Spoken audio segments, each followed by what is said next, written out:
ಬಾಗೇಪಲ್ಲಿ ವಿಧಾನಸಭಾ ಕ್ಷೇತ್ರದ ಶಾಸಕ ಎಸ್.ಎನ್. ಸುಬ್ಬಾರೆಡ್ಡಿರವರ ಜನಪರ ಕಾರ್ಯಗಳೇ ಅವರನ್ನು ರಾಜಕೀಯದಲ್ಲಿ ಇನ್ನಷ್ಟು ಉನ್ನತ ಹುದ್ದೆಗಳಿಗೆ ಕೊಂಡೊಯ್ಯಲಿದೆ ಎಂದು ಪೂಲ್ಕುಂಟಳ್ಳಿ ರಘುನಾಥ ರೆಡ್ಡಿರವರು ತಿಳಿಸಿದರು.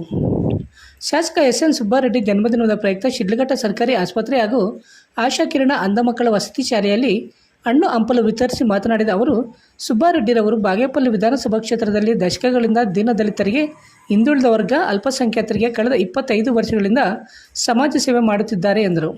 ಸದಾ ಬಡವರ ಬಗ್ಗೆ ಕಾಳಜಿ ವಹಿಸಿರುವ ಸುಬ್ಬಾರೆಡ್ಡಿ 3ನೇ ಬಾರಿ ಶಾಸಕರಾಗಿ ಆಯ್ಕೆಯಾಗಿ ಕ್ಷೇತ್ರದಲ್ಲಿ ಹ್ಯಾಟ್ರಿಕ್ ಗೆಲುವು ಸಾಧಿಸಿ ಇತಿಹಾಸ ಸೃಷ್ಟಿಸಿದ್ದಾರೆ.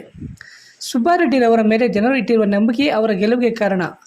ಅವರ ಜನ್ಮದಿನದ ಪ್ರಯುಕ್ತ ಕೇಕ್ ಕತ್ತರಿಸಿ ಅನ್ನದಾನ ಕಾರ್ಯಕ್ರಮ ಮಾಡುತ್ತಿರುವುದು ತುಂಬ ಸಂತಸ ತಂದಿದೆ.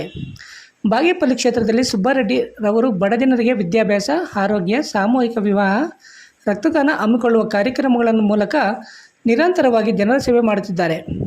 ಶಾಸಕ ಎಸ್.ಎನ್. ಸುಬ್ಬಾರೆಡ್ಡಿರವರಿಗೆ ಸಚಿವ ಸ್ಥಾನ ನೀಡಬೇಕು. ಶಾಸಕರು ಸಚಿವರಾಗಿ ಕ್ಷೇತ್ರದಲ್ಲಿ ಇನ್ನಷ್ಟು ಅಭಿವೃದ್ಧಿ ಕೆಲಸಗಳನ್ನು ನಡೆದು ಮಾದರಿ ಕ್ಷೇತ್ರವನ್ನಾಗಿ ಮಾಡಲಿ, ಮತ್ತಷ್ಟು ಸಮಾಜ ಸೇವೆ ಮಾಡಿ ಜನರಿಗೆ ಒಳ್ಳೆಯದು ಮಾಡಲಿ ಎಂದು ತಿಳಿಸಿದರು. ಈ ಸಂದರ್ಭದಲ್ಲಿ ಕೆಪಿಸಿಸಿ ರಾಜ್ಯ ಕಾರ್ಯದರ್ಶಿ ಕೋನಪ್ಪಲ್ಲಿ ಕೋದಂಡ, ರಘುನಾಥ ರೆಡ್ಡಿ, ಮಾಸ್ನಳ್ಳಿ ಮಂಜುನಾಥ್ ಮತ್ತು ಅನೇಕ ಕಾಂಗ್ರೆಸ್ ಮುಖಂಡರು ಮತ್ತಿತರರು ಉಪಸ್ಥಿತರಿದ್ದರು.